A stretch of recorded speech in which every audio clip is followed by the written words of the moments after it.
Olá, boa noite. Começando mais um Dane-se. Hoje, Dane-se, Setembro Amarelo. Hoje que é o Dia Mundial de Prevenção do Suicídio, um assunto muito importante. No Brasil, a gente tem uma campanha nacional. Otto, seja bem-vindo. Tomaso, José Roberto, seja bem-vindo. Carolina Alves. Sandra, Mames, chegou. Vou dar um oi aqui para todo mundo que está chegando agora. O cabelo aqui tá liso demais hoje. E falar que o assunto hoje é bem sério, né? E nesse momento em que a gente vive, nesse momento de pandemia, é muito importante a gente bater esse papo aqui. Eu vou receber a psicóloga José Roberto. Como é que você tá?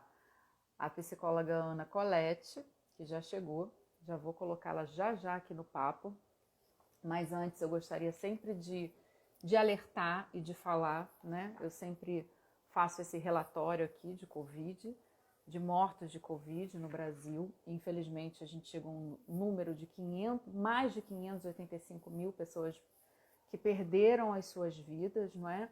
Para esse vírus, então só aquele meu alerta de que a pandemia não acabou. Semana passada eu fiz todo aquele meu relato sobre a minha contaminação, né, por Covid, como eu me convidei. Que bom, José Roberto, eu tô ótima agora, já descovidada, já voltando ao fôlego, né, para as lives, porque estava faltando um pouquinho de ar, mas agora já tô ótima. E sempre fazendo aquele alerta, por favor, usem máscara, se protejam e tomem a vacina.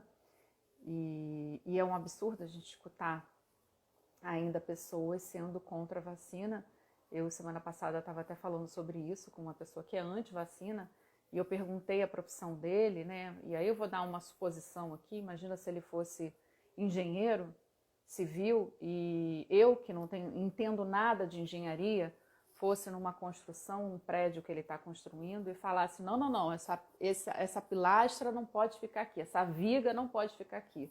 É mais ou menos isso, né? Quando você questiona um profissional que estudou, que se dedicou, não é? Em tempo recorde, muitos profissionais se dedicaram para trazer uma solução ou então algo que pudesse dar uma condição que a gente continuasse, não é, a viver, né, de forma um pouco mais saudável. A gente questionar esses profissionais em 2021 é um absurdo. Então, se você não tem competência, se você não estudou para ser um cientista, se você não estudou para ser um médico, não questione esses profissionais que estão dando sangue, estão se dedicando para trazer um alento para muita gente, para muitas famílias. Então, por favor, faça a sua parte, que é tomando a vacina. Da mesma forma que a gente compra o imóvel que de repente você construiu, que a gente come o pão que o padeiro fez. Ninguém vai na padaria e fala, não, sai daí, eu que vou fazer o pão hoje, sem saber fazer o pão, não é verdade? Então é isso, esse era o meu recado. Eu vou colocar aqui a Ana Colette, porque a gente vai falar hoje sobre o Setembro Amarelo. E aí eu tenho alguns dados aqui, né, do Brasil. Ops, que eu fiz a minha cola aqui. Vicente, olá Vicente, seja bem-vindo.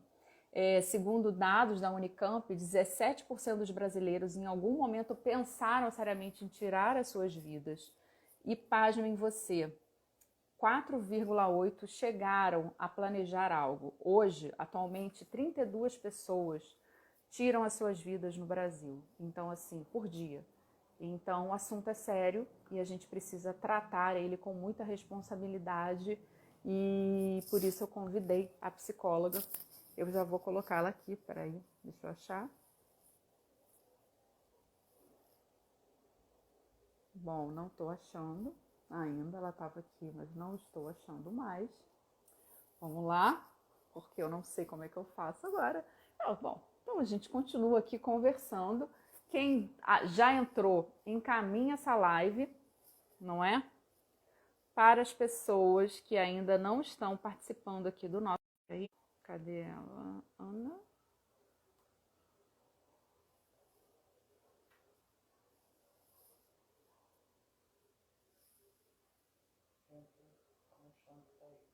Pronto, tô mandando aqui. Ah, estou aqui, mas eu não estou conseguindo. Tá aparecendo que não é possível participar. Provavelmente, eu não sei se você costuma fazer lives. Opa, deu uma travada. Se você costuma. PC Júnior, tudo bem, PC? PC que estava num job ontem comigo arrasou muito, um excelente profissional. É tão bom quando a gente encontra bons profissionais no mercado, no nosso meio, né? E a gente consegue fazer um bom trabalho com gente do bem, com energia boa e muito competente. Obrigada pela parceria. Eu não estou conseguindo, parece que eu não posso colocar você no papo. Provavelmente, não sei quanto tempo você está sem fazer live, mas pode ser questão de atualização do Instagram. Às vezes o Instagram pede uma atualização e de repente o seu não está atualizado. Das outras vezes que eu fiz, que estava acontecendo isso com os convidados, foi atualização. Eu orientei a pessoa a sair e voltar novamente. Ah, agora foi.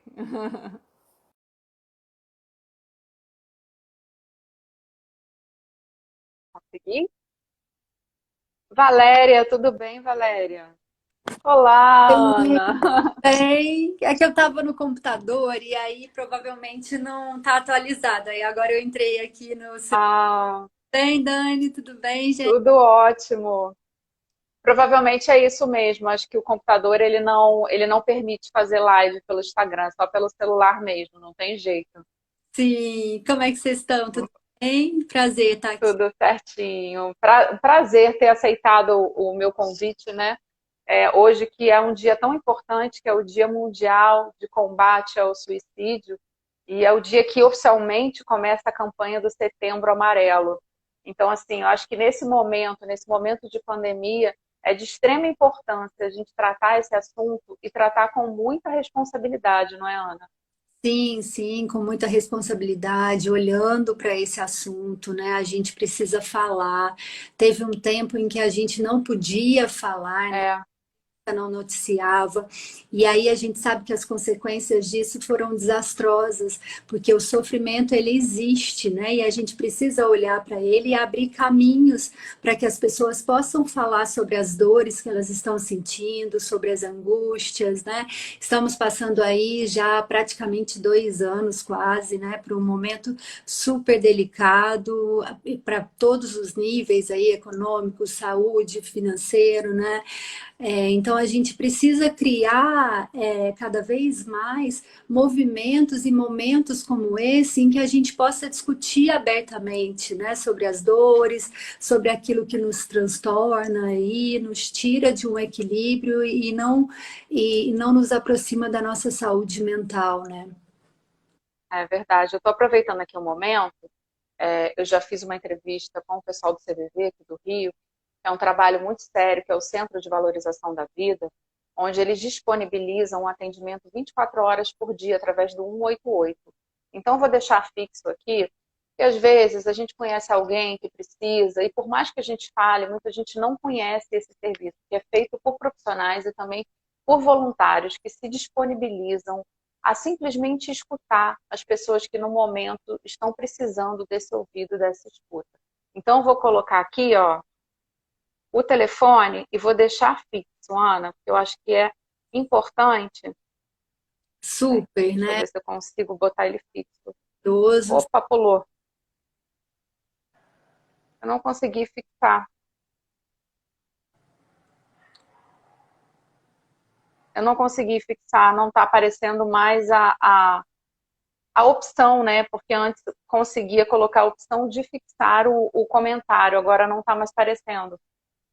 Ai, que pena. Mas aí a gente vai falar É, sempre, né? Vai fazendo a essa. gente vai reforçando essa importância desse atendimento.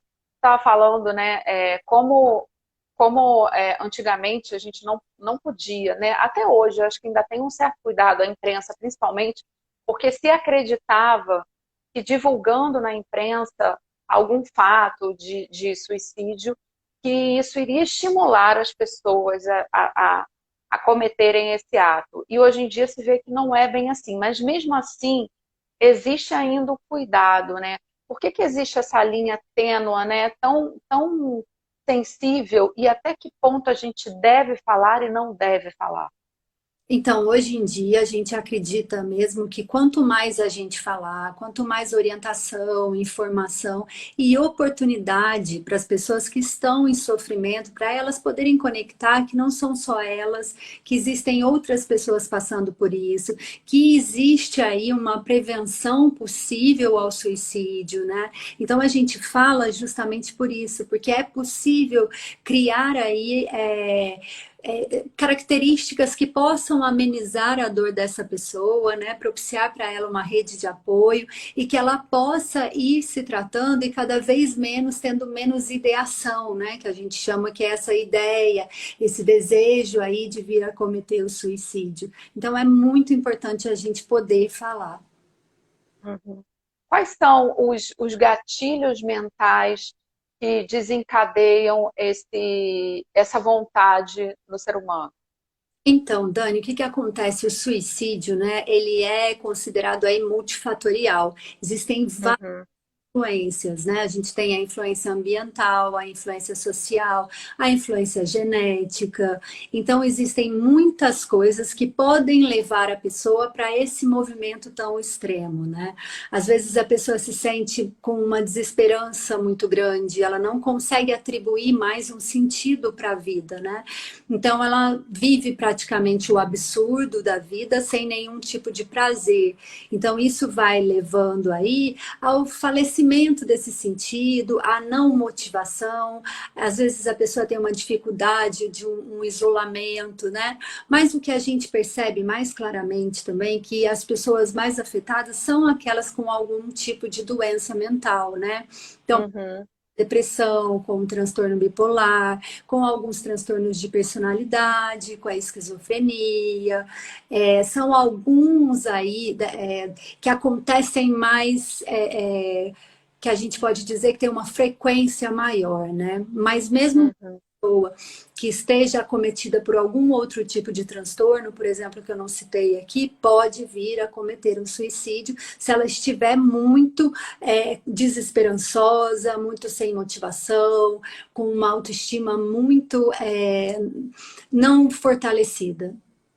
Uhum. Você citou os transtornos, né? Então, assim, tem muitas pessoas também que têm transtornos e não são diagnosticadas com isso porque talvez não procurem um atendimento médico adequado. Mas no caso das pessoas que têm o diagnóstico de algum tipo de transtorno mental, existe algum tipo de medicação, além, óbvio, da psicoterapia, do acompanhamento com psicólogo e com psiquiatra? Que Sim. possa amenizar essa vontade? Então, o que acontece é assim, os transtornos, eles são tratados, né, geralmente aí nesse conjunto, medicação, né, dada por um psiquiatra e a terapia ofertada por um psicólogo, porque essa Uhum. ação aí que vai render mais frutos, né? Mas o que que acontece mesmo a pessoa às vezes tomando a medicação, fazendo a terapia, ela passa por movimentos muito cíclicos, aonde ela não consegue mesmo achar nenhuma solução para aquele sofrimento, né? É como se Uhum. ela tivesse acesso aí, se a mente dela virasse uma tela preta e realmente tudo que ela sentisse fosse o sofrimento. Então ela não consegue visualizar nenhuma condição de sair desse local tão doloroso que é o sofrimento. Uhum. Então, mesmo em alguns casos, a pessoa tomando medicação, a gente percebe que ela pode vir a cometer. Então, nesses casos, a gente sempre faz aí o tratamento com o auxílio de uma rede de apoio. A gente está em contato com os familiares. Tem alguns casos que as pessoas precisam mesmo serem supervisionadas. Em alguns casos mais extremos, né? É preciso, às vezes, até uma internação mesmo, Dani. Uhum. No caso dos fatores externos, não é? A gente estava aqui citando que podem ser vários. A violência física, não é? O abuso sexual, enfim, tem vários tipos de fatores externos, né? No caso da violência em si, que pode interferir. Nesse caso, se você convive com alguém e que tenha passado por esse tipo de situação, por esse tipo de violência, é aconselhável você observar e pedir com que essa pessoa, orientar essa pessoa a procurar um auxílio? Sim, sempre, né? Porque assim, é uma pessoa que passou por um estado de violência, né? Seja ela física ou psicológica, é um estado que altera muito a capacidade dela de perceber o mundo de uma maneira realista e amorosa, né? É quase como Uhum. ela passou por isso ainda na infância, imagina, no momento em que ela deveria receber aí todo o afeto e ter um ambiente seguro, vai ser muito difícil para ela ter uma relação com esse mundo de maneira positiva. Então, todas as pessoas que passaram por algum evento traumático, né, que as pessoas porventura venham a conhecer, elas devem ser encaminhadas aí para um tratamento psicológico, justamente para elas terem a chance de ressignificar toda essa situação, né? E de aí vivenciar a vida com mais liberdade, porque quando a gente está sob o efeito aí de um evento traumático, é como se a gente estivesse preso mesmo àquele evento, né? E a vida passa a ser uma repetição daquilo que aconteceu. Então, a gente precisa dessa pessoa que ela possa fazer uma terapia justamente para ela se libertar e poder vivenciar outras experiências, senão aquela dor. Uhum. Você falando em experimentar, né? E aí agora me veio a questão das drogas. As drogas também podem ser uma porta aberta para essa condição de tendência a suicídio? Sim, Dani, a gente tem números altíssimos, né? Assim, com relação às pessoas que têm algum tipo de dependência, fazem uso de alguma substância, né? Porque realmente, assim, na maioria dos casos que a gente percebe que chegam a se suicidar, o que acontece é que elas já estão numa história aí, né? A família delas já tinha pessoas que faziam uso de substâncias, elas já começaram numa idade muito precoce, então tudo isso vai justamente alterando a personalidade, né, desse ser e vai diminuindo as possibilidades de uma relação mais saudável com o outro. Então ela vai Uhum, ela vai ficando cada vez com mais restrições, porque a vida dela vai ficando cada vez mais fazer o uso daquela substância. Então, você, uhum, né, os afetos, os relacionamentos, ela tem prejuízos em todos os níveis, profissionalmente. Então, ela sim é uma das pessoas que a gente precisa olhar com um cuidado todo especial, né? uhum. Nesse caso, você fez uma citação aí, e aí eu queria, só para a gente esclarecer, existe também um fator genético, né? E aí, falando sobre a questão de abuso de álcool, drogas, o convívio com pessoas que usam, óbvio, você está num ambiente onde todo mundo usa, onde já tem essa predisposição, é muito mais fácil também você entrar nesse universo se você não tiver uma estrutura boa. Mas existem questões genéticas também, e eu queria que a gente falasse um pouco sobre isso. Eu acho que é muito mais para esse lado de transtorno do que, às vezes, também dependências, né? Sim, o que acontece é que assim a relação de cada indivíduo, né, com aquela substância vai ser muito diferente. Então, Uhum, o que vai acontecer é justamente isso. A pessoa pode ter aí questões genéticas influenciando o modo com o qual ela vai fazer uso dessa substância. E também questões psíquicas, né, e até mesmo sociais. Por exemplo, quando a gente percebe os adolescentes, quando eles começam a entrar, né, começam a beber, a sair, eles às vezes, eu ouço muito relatos de que não é nem por vontade própria, mas é mais por precisar pertencer a um determinado grupo. Então ela começa uhum, movimento, né? E aí, de repente, o que acontece? As substâncias químicas realmente elas alteram. Existe toda uma alteração aí orgânica que acontece, e aí esse adolescente que porventura venha a ser tímido, por exemplo, né, ele adquire uma personalidade mais desbravadora, ele consegue conversar com todos, ele fica extremamente mais social, então ele começa a ter aí um ganho, né? Só que o que a gente percebe é que esse ganho ele é muito restrito. Lá, assim, passaram-se alguns anos de uso e isso que antes era prazeroso já vai virar um tormento na vida daquela pessoa, né? E aí começam a entrar os prejuízos. Então, se na família de alguém, né, que esteja assistindo aqui, ou se você conhece algum amigo, que tem pessoas aí que fazem uso indiscriminadamente, né, das substâncias, se você tiver uma oportunidade de conversar, né, e verificar como que aquela pessoa está entendendo aquele uso daquela substância, né, talvez alertar a pessoa se realmente ela ainda está obtendo prazer ou se agora isso já começa a se configurar aí como uma possível dependência. Uhum. É uma falsa sensação de poder, não é? E existe algumas drogas, principalmente as drogas sintéticas, que ela te tira um pouco da realidade, né? Que ela te dá uma sensação de alucinações. E aí, nesses casos, podem acontecer, até de acontecer um acidente mesmo, né?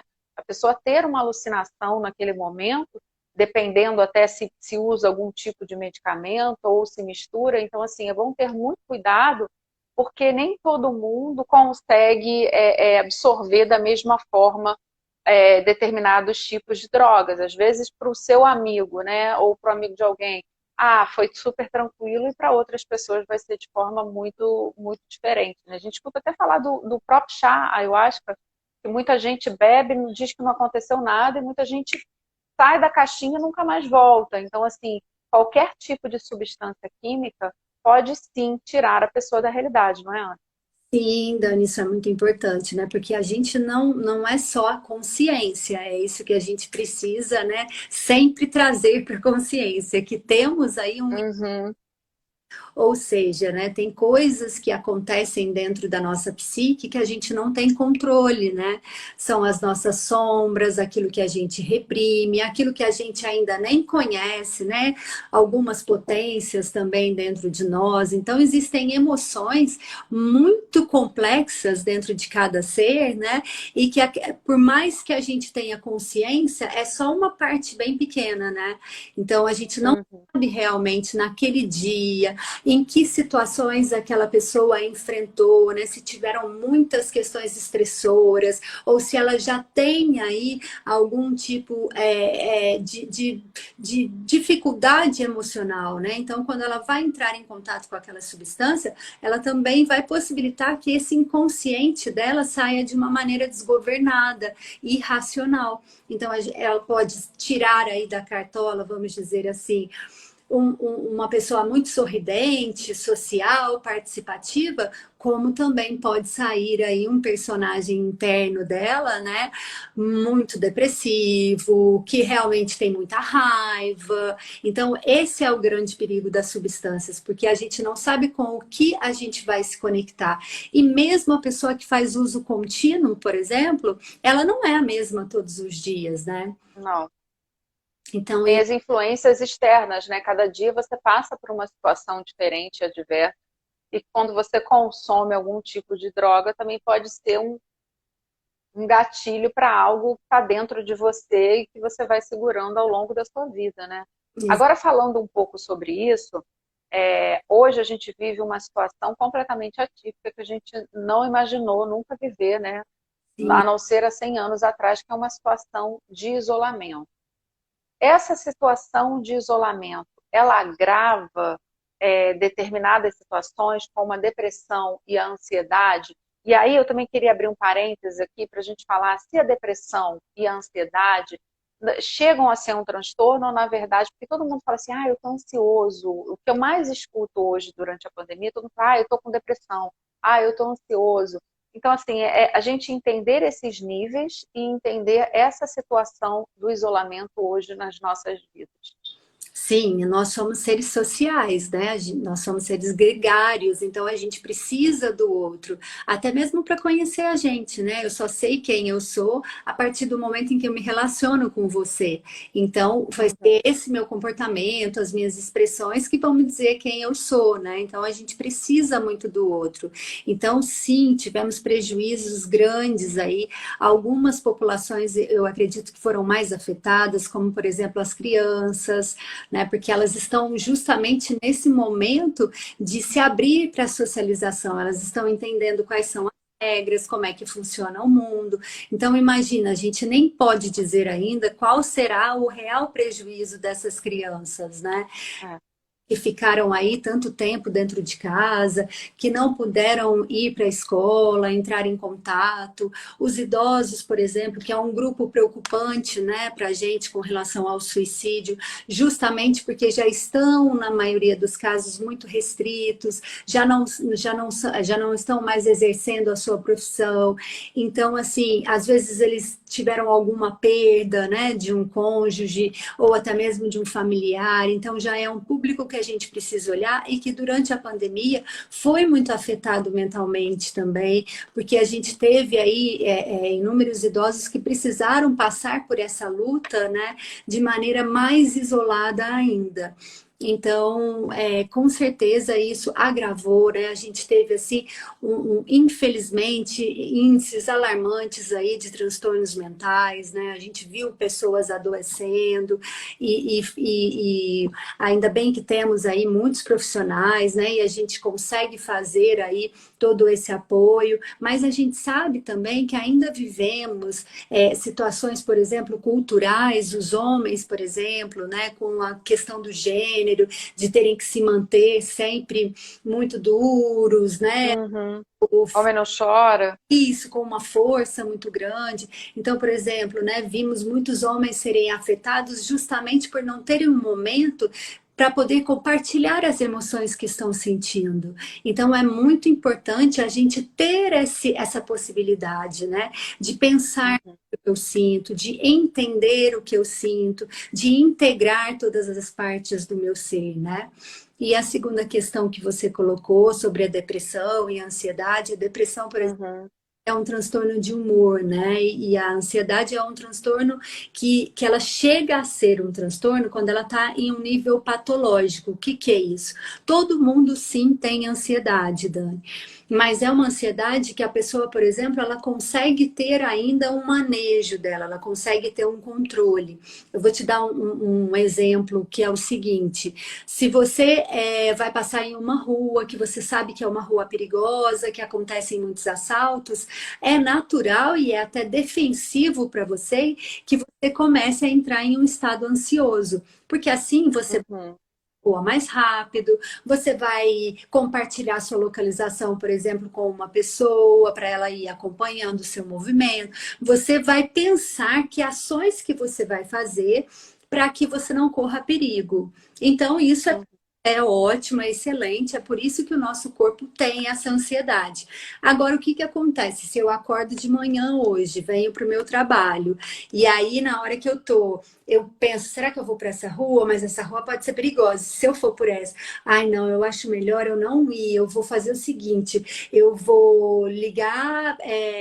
Para pedir ajuda, eu também já vou avisar para 5, 6 pessoas aonde eu tô. A coisa já começa tomar um vulto muito gigante, né? Eu, por exemplo, não estaria passando por nenhuma rua perigosa, mas eu já começo a enxergar tudo como uma fonte de perigo. Então, Uhum. a gente já considera essa ansiedade como sendo patológica, né? E aí a gente já encaminha essa pessoa para um profissional para que justamente ela possa entender se isso já chegou a se desenvolver como um transtorno, que tipo de transtorno, porque tem transtornos que são diferenciados e aí todo o tratamento também vai ser diferente. Uhum.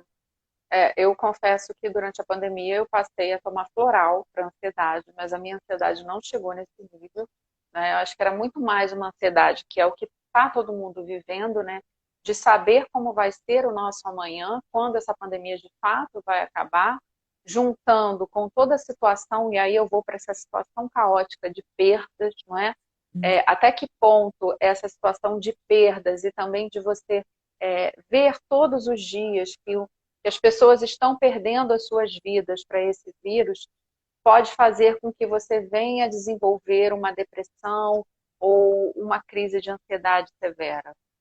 O que acontece nesses momentos, né, é que realmente eles são muito difíceis, porque quando a gente vivencia, né, esse luto coletivo, né, o que vai acontecendo é que vai mostrando para a gente questões que são muito difíceis, que é como lidar justamente com essa perda desse outro, né, e aí o que que acontece? A gente começa a pensar, né, se isso já vai acontecer na minha família, se isso vai acontecer com os meus amigos, a gente já começa a projetar para a gente uma situação ainda mais terrível, porque realmente estamos diante de muitas ameaças.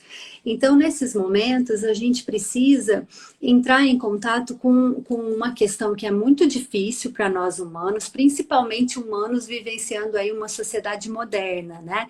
Porque a gente acredita ter o controle sobre as coisas, né? E quando na verdade a gente não tem o controle de realmente praticamente nada, né?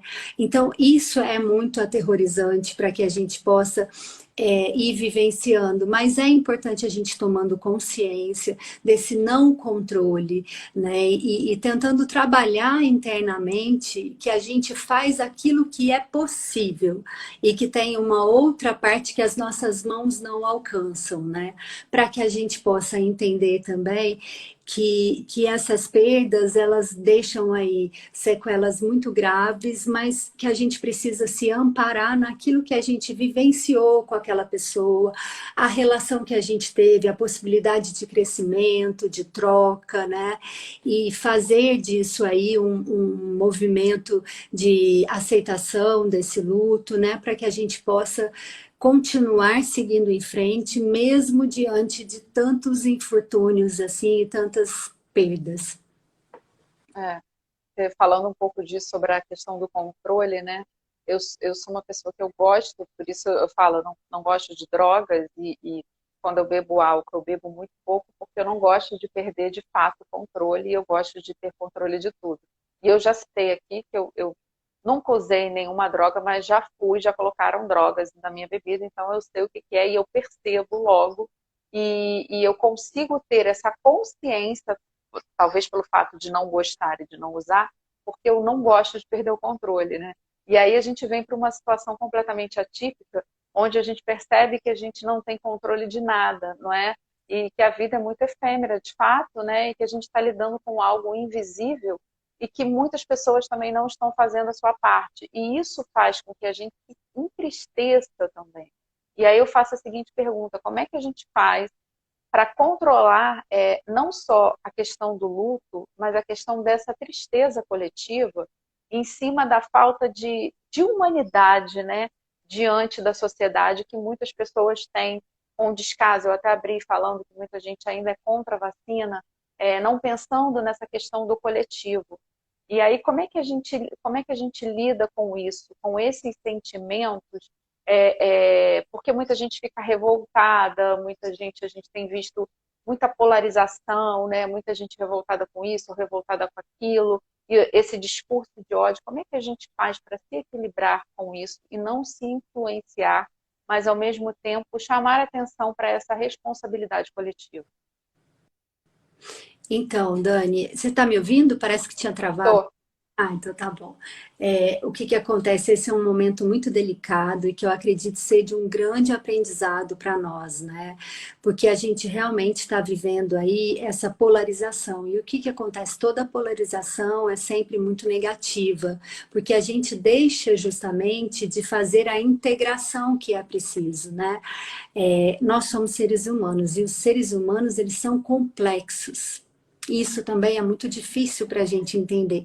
Na maioria das vezes, a gente vai construindo a nossa personalidade de maneira unilateral.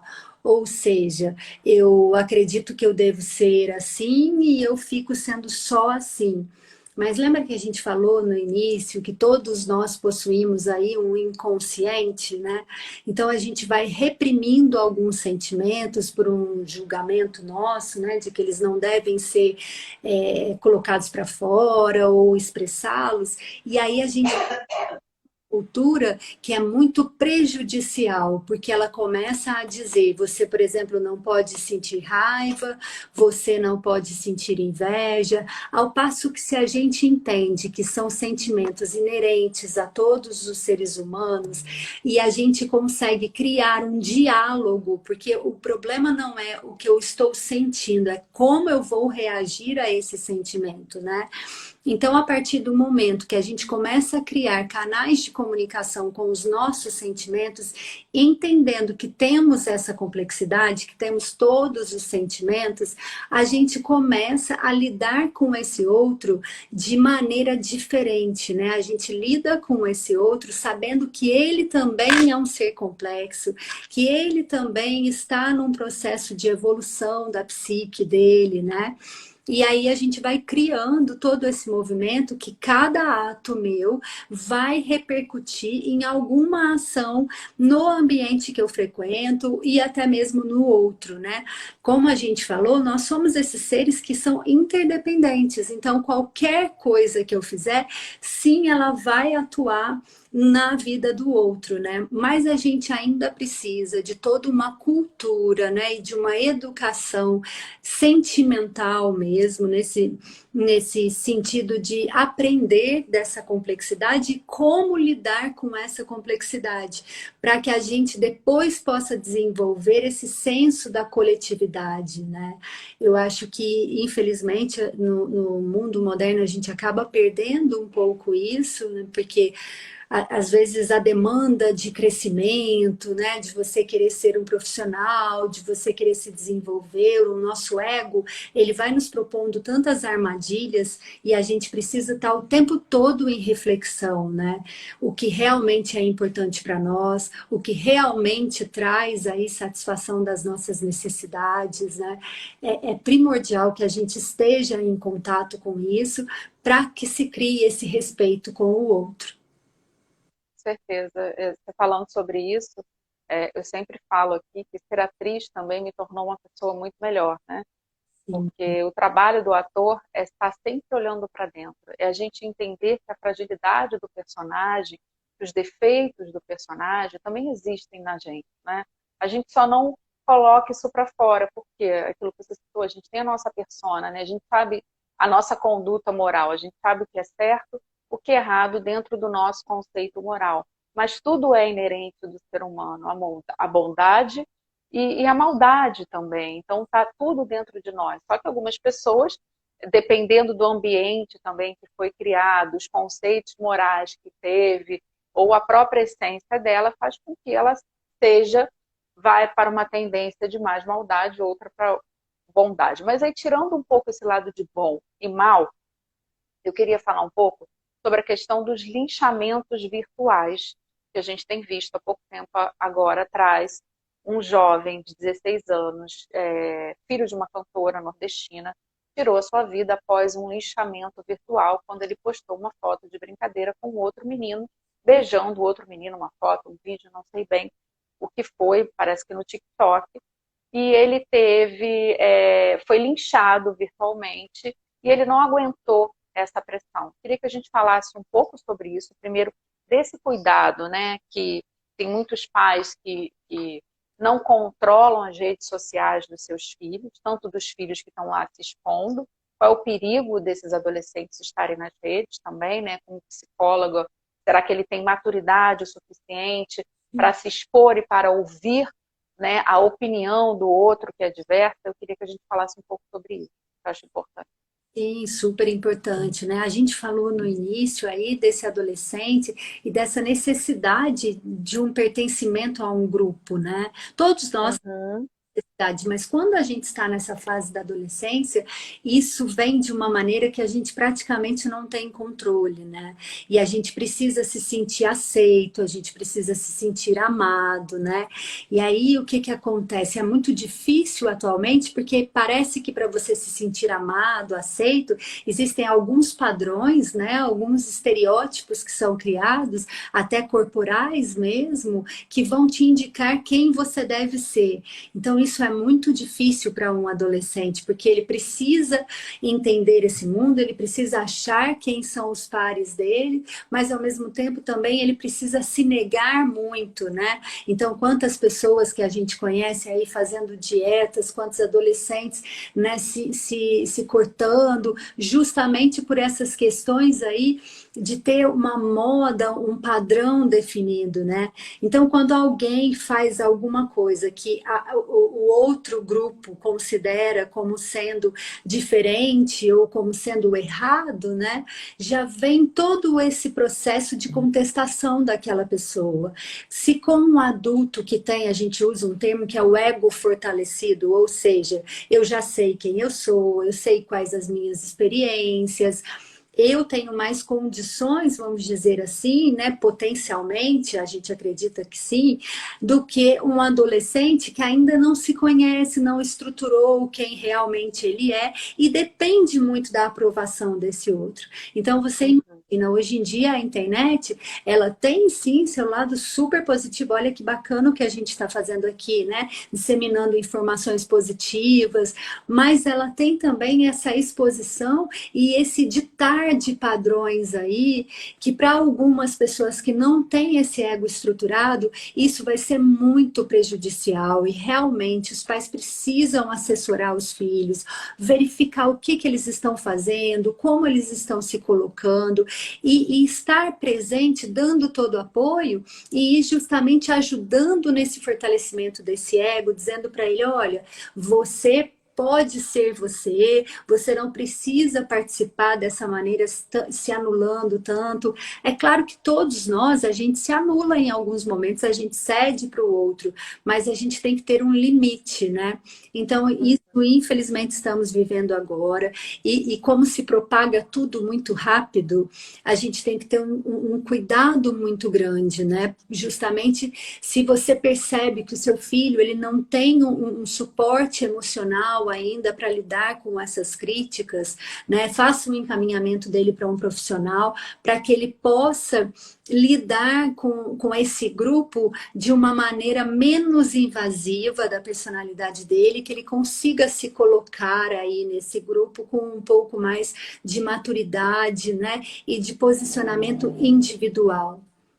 Você como psicóloga, Ana, você daria alguma dica para esses pais, além de, óbvio, acompanhar, mas existe alguma idade limite que seria aconselhável que esse indivíduo já tem uma certa maturidade para lidar com as redes, por exemplo, a partir de 14 anos, 15 anos ou não sei, assim. E outra coisa também que é muito importante a gente falar é a questão dos filtros, né? Eu acho que as pessoas não estão mais se reconhecendo, não é? Porque elas só reconhecem através do filtro. E o filtro é algo que te tira de uma realidade, te coloca num mundo de ilusão. E aí muitos jovens também estão querendo alcançar algo que nunca vão alcançar, que são algo dos filtros, né? E estão tendo dificuldade de se aceitarem. E aí eu queria que a gente falasse um pouquinho sobre isso também, até que pontos também pode ser um estopim, não é, para um jovem vir a cometer um suicídio por não estar gostando da sua aparência física. Sim, infelizmente hoje a gente, né, há décadas já, na verdade, né, que a gente vem tendo um aumento aí nos casos de suicídio de adolescentes, até mesmo de crianças, e quando eu falo de crianças, eu não estou falando de 7, 8 anos, eu estou falando de 3, 4, 5 anos. Nossa! Sim, então é por isso que a gente fala que o suicídio ele precisa ser discutido, ele precisa ser cuidado, justamente para a gente tentar reverter esse quadro aí que tem cada vez se disparado mais, né? Então o que que acontece? A gente não, eu não poderia dizer exatamente uma idade, porque isso é muito particular. Tem Uhum. adolescentes de 15 anos que têm uma maturidade muito mais desenvolvida do que um adulto de 30, né? E tem adolescentes de 13 que ainda estão ali na fase mais infantil, com 8, 7. Mas o que seria mais indicado? Que até mais ou menos uns 17 ou 18 anos, né, os pais pudessem acompanhar aí esse filho e criassem esse diálogo, porque isso é que é o mais importante, né? Assim, esse filho, ele precisa ter a confiança nesses pais e realmente poder contar para eles o que ele está sentindo. Porque o que acontece na maioria das relações que a gente percebe, né? Atualmente, não existe aí um canal de comunicação dos sentimentos. A gente muito para o pensar, para o eu tenho que fazer, eu devo fazer isso, eu devo estudar aquilo, eu devo ser isso, eu devo ser aquilo. E a gente não se pergunta, mas eu estou bem? Eu gosto disso? Hoje eu estou alegre? Por que eu estou triste? O que essa tristeza veio me dizer, né? A gente perdeu um pouco isso e a gente precisa fazer esse resgate, principalmente com as nossas crianças e os nossos adolescentes, para que eles se habituem a entrar em contato com o que eles sentem, que eles consigam expressar isso para, de preferência para os cuidadores, para os pais, né? Que têm aí mais experiência e vão poder ajudá-los nesse manejo emocional, né? Então é muito importante desde pequenininho você ir conversando com o seu filho, como é que você está se sentindo, você ficou feliz, você ficou triste, isso que o seu amigo fez gerou o que em você? Quando a criança é muito pequena, ela ainda não tem essa capacidade de verbalização, né, e de racionalização desse sentimento. Mas os cuidadores, os pais, podem usar aí um recurso artístico que todas as pessoas têm condições, que é estimular o desenho. Então, a criança fala, eu tô com raiva, ou você tá percebendo, às vezes a criança não consegue nem chegar nesse momento de falar eu estou com raiva, mas você tá percebendo uma birra gigantesca, né? Então oferece para essa criança uma possibilidade dela entrar em contato com isso através da arte, porque aí vai poder exercitar essa expressão do sentimento dela. Então a gente precisa fazer essa educação sentimental, né? Para que quando chegar na adolescência, que já é um período mais recluso, que aquela pessoa, ela tá... O que é a adolescência? Ela está começando a se entender e a se diferenciar ali do outro. Então, por isso que ela fica mais na dela mesmo, né? Porque ela quer se conhecer. Então, ela já vai estar mais restrita nessa comunicação. Se ela não tiver sido, se esse laço não tiver sido cultivado com a família, vai ser realmente muito difícil perceber até mesmo a dor daquele filho, né? Então, às vezes, infelizmente, a gente vê casos em que a família realmente não tinha noção do quanto aquele ser estava sofrendo. Então, a gente precisa comunicar aí os sentimentos. Não, é importante você falar isso. E aí eu queria abrir uma pergunta aqui que muita gente acha, às vezes, e aí a gente falando sobre a questão da terapia, e terapia, não preciso de terapia. Terapia é para gente que tem algum problema, eu não tenho problema mental, eu não preciso fazer uma terapia, né? E como é importante a terapia, como a terapia faz com que você se conheça e você chegue exatamente nesses pontos, né, para que você se desenvolva melhor e tenha uma visão mais clara sua e do mundo, né? Sim, que você possa lidar com essa realidade aí, né, com uma percepção mais clara, porque o que acontece, né, às vezes a gente passa a vivenciar as situações, mas não pela ótica agora do presente, mas sim por aquilo que às vezes eu passei lá atrás, então às vezes uma questão que aconteceu quando a criança tinha 2 anos, lá na escola, e ela passou a lidar com o mundo de acordo com aquele sentimento ali que ela ou sentiu que foi agredida, ou sentiu que não foi olhada suficientemente, né? Ela não teve a atenção que ela precisava, e aí ela passa a se relacionar com o mundo daquela maneira. Então, assim, todos nós, infelizmente, a gente ainda vive em um sistema social, como a gente comentou, que é muito falho, muito individualista. Então, por melhores pais que a gente teve, né? Com certeza tiveram movimentos ainda restritos com relação ao amor.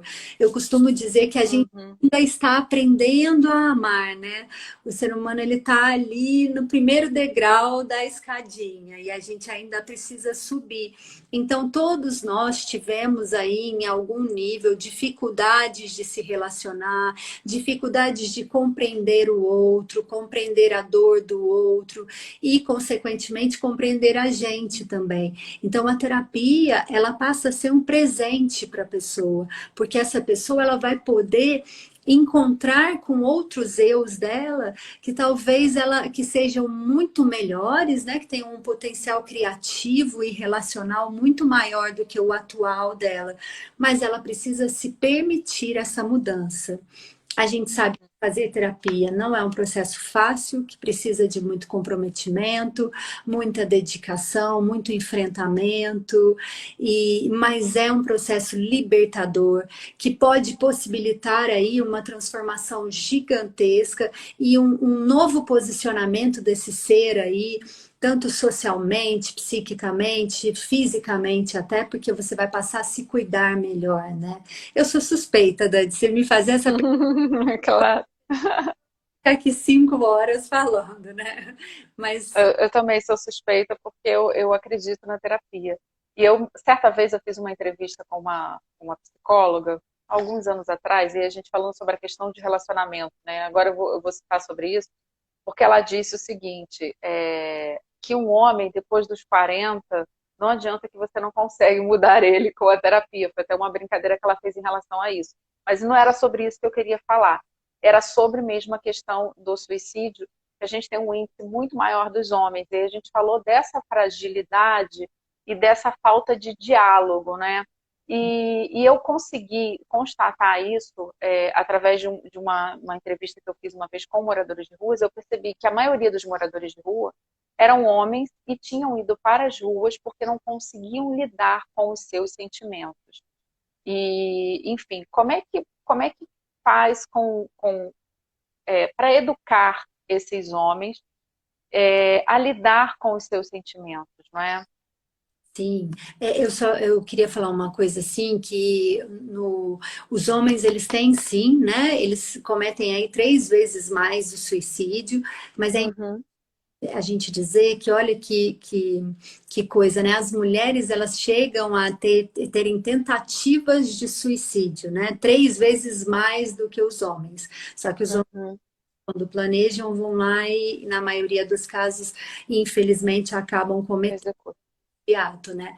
Então a gente precisa prestar atenção e eu acredito muito que nesse momento atual que a gente está, a gente já vem desenvolvendo uma nova concepção desse masculino, né? Que Uhum. aí a gente sabe que diante de uma sociedade patriarcal, né, em que fomos vivenciando, muitas questões foram prejudiciais tanto para esse homem quanto para essa mulher, né? A gente acabou ficando restrito nessa concepção de gênero e esqueceu um pouco dessa complexidade que nos habita, né?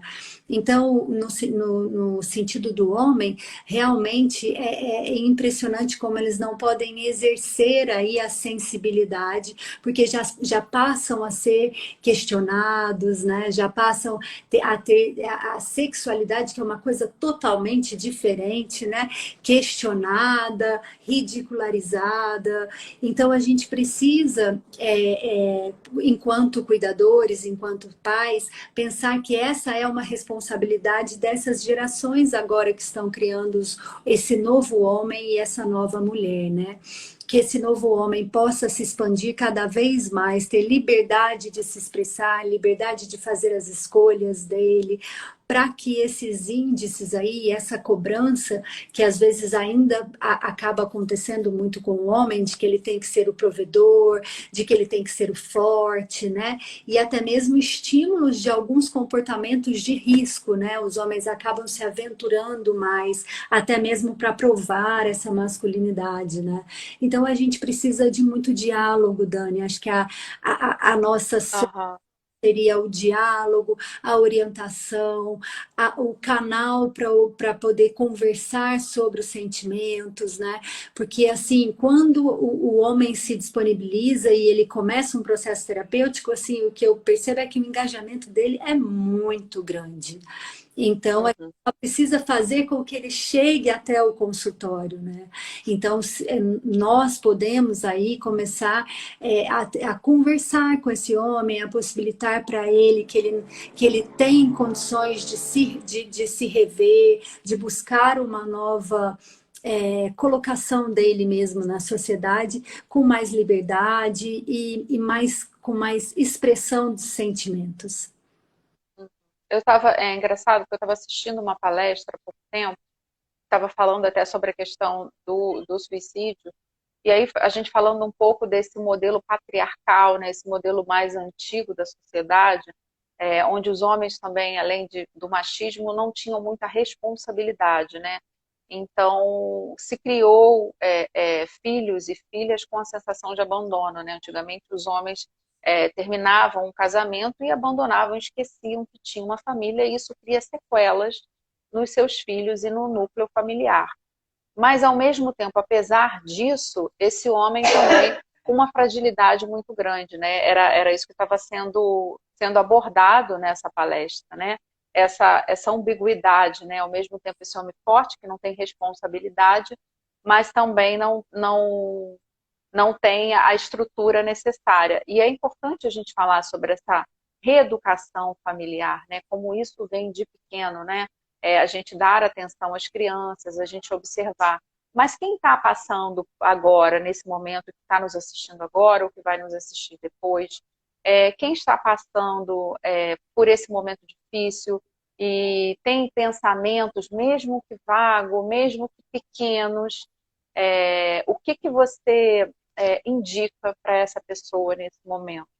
Nesse momento, pedir Em ajuda. relação ao suicídio, Sim, sim. Sempre que esses pensamentos aí, às vezes a gente não tem controle desses pensamentos, né? A gente conversou muito sobre isso. O sofrimento é tamanho que realmente a gente tem que, quando for absorvido aí por essa dor, pedir ajuda, pedir um encaminhamento profissional, criar aí um espaço para que a gente possa entender essa dor, né?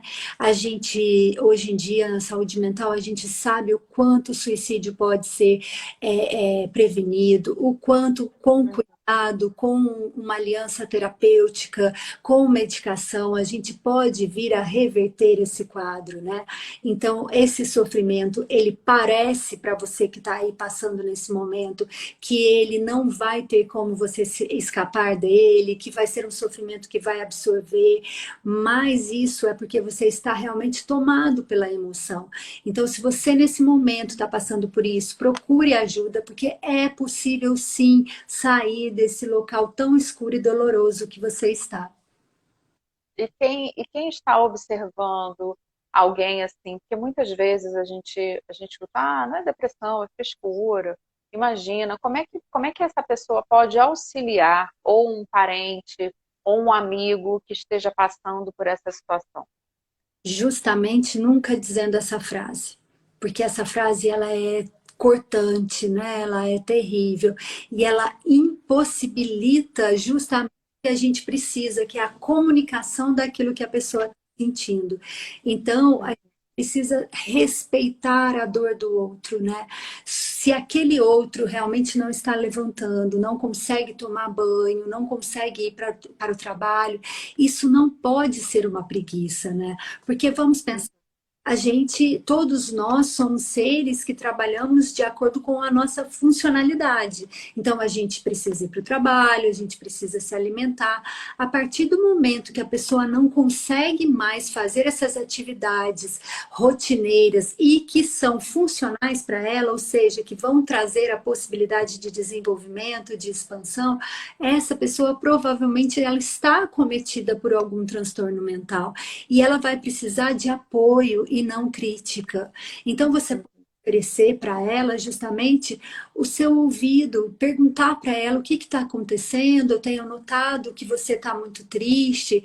A hora que você quiser falar, eu estou aqui. Dizer para ela, eu não vim aqui para te dar nenhum conselho, eu não vim aqui para te julgar. Eu quero te ouvir, eu quero estar presente com você nesse momento que eu percebo como sendo doloroso. Porque às vezes também a gente chega para a pessoa que está em sofrimento já com uma receita de bolo pronta, né? Não, Não é? eu acho que você deveria mudar de emprego, eu também acho que você deveria já ter terminado o seu relacionamento.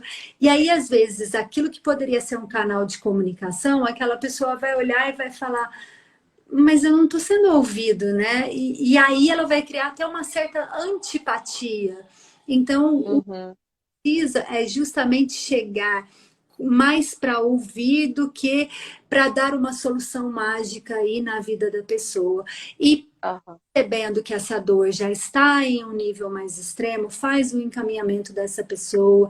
Às vezes é muito difícil até a pessoa chegar ao consultório. Então, os familiares eles têm que realmente acompanhar essa pessoa. Às vezes é preciso que acompanhe durante 1, 2 meses para se certificar que a pessoa está indo para a terapia, que ela está fazendo isso. E isso tem que ser feito, Dani, com muito amor, sem nenhum julgamento, porque os transtornos eles são impossibilitar, ele impossibilita a pessoa de ter um discernimento daquilo que é bom. Uhum. A pessoa está tão absorta na dor que ela não consegue mais dizer, ah, eu realmente preciso ir trabalhar, o que parece óbvio para quem não está com aquela dor, né?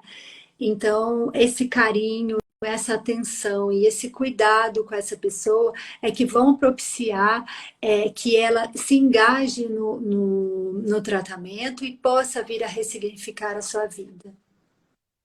E é tão importante a gente falar isso que às vezes a sua dor vai ser diferente da minha. Como algo bate em você, vai bater de outra forma comigo. Então, assim, cada ser humano é único, sabe? Cada um sente de uma forma. Então, não adianta a gente julgar. Normalmente a gente já chega julgando, já achando a solução para a vida da pessoa, né? E, na verdade, às vezes ela não está naquele momento. Então, só escute, né? O CVV ele faz esse trabalho que é muito importante através do 188, que é 24 horas por dia. São pessoas sérias, são profissionais que estão lá para auxiliar, para ajudar nesse momento. Não só profissionais, mas pessoas também que têm a disponibilidade de doarem os seus ouvidos. Só escutar, mais nada. Não é? Como é importante. E a gente que está aqui, que a gente está um pouco melhor e que a gente tem alguém que realmente de fato precisa, só escuta. Não Sim. precisa, às vezes, falar nada, não dê conselho, só escute, só empreste o seu ouvido naquele momento, que é a melhor forma que você tem de auxiliar o próximo. E eu achei muito importante a gente hoje, nesse dia tão significativo, né, que é o dia do combate mundial ao suicídio, onde de fato começa a campanha, essa campanha nacional que já existe há alguns anos aqui no Brasil, para a prevenção do suicídio, como hoje a gente tem o canal mais aberto para abordar esse tema com um pouco mais de responsabilidade, acima de tudo, educação. Porque a educação é capaz de transformar uma sociedade, como a Ana disse, né, começa de novo, né, de criança. Então, assim, se a gente traz esse conceito para dentro da nossa família, se a gente começa a observar e dialogar melhor com os nossos filhos, a gente vai criar uma geração muito melhor, muito mais forte emocionalmente, principalmente, que é o que a gente está precisando construir, e muito mais consciente desse coletivo, que é o que a gente está precisando hoje e a gente não está tendo, né, Ana? Sim, com certeza, Dani. É preciso, né, investir aí nos vínculos mais saudáveis e eles são sempre conseguidos na base do diálogo, do carinho, do amor, né? A gente, claro que isso, eu já vou até dizer aqui, não é não dar limites, tá, gente? Uhum.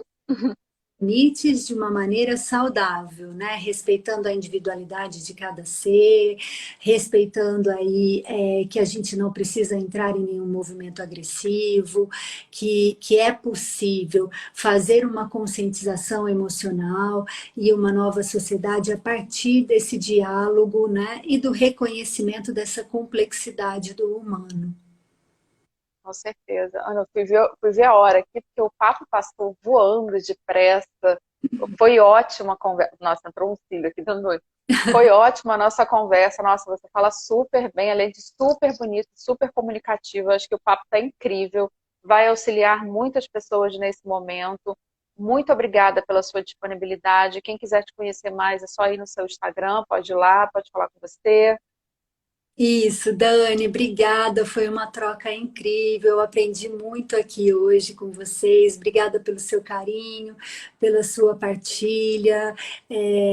Espero que a gente possa aí ter construído esse diálogo, né? E promovido essa reflexão que é tão importante nesse momento. Qualquer coisa, eu estou super disponível. É só me acessar aí pelo Instagram, que se tiver alguma dúvida, quiser comentar alguma coisa. Conte comigo, tá bom? Obrigada, Dani, pelo convite, pelo carinho. Obrigada a todos. Obrigada, Ana. Você é de São Paulo, né? Eu Faz sou, atendimento em São Paulo e virtual também? É bom a gente saber. sim, na verdade eu sou mineira, né? Acho que meu sotaque não nega, e moro em São Paulo Aham, há bastante tempo. E faço atendimento aham. aqui e online também. Então, estou super disponível. Ah, tá bom. Então, ó, quem quiser, é só ir lá no Instagram. Ana, muito obrigada.